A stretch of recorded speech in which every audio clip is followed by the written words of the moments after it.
Në kampionatin evropian të atletikës për kategoritë U17 që do të mbahet në Tbilisi të Gjeorgjisë nga data 12 deri më 17 korrik, Maqedonia do të prezantohet me 2 garues.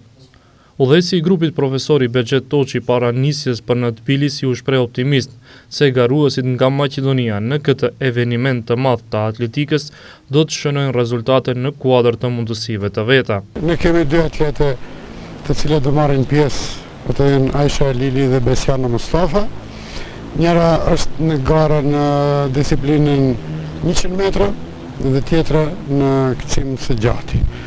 Pra, nuk presim ku me dhe çfarë atje, po presim që këto vajzat të mbrijnë rezultatet e veta apo të përmirësojnë rezultatet e tyre personale, pasi konkurenca është mjaft e fortë.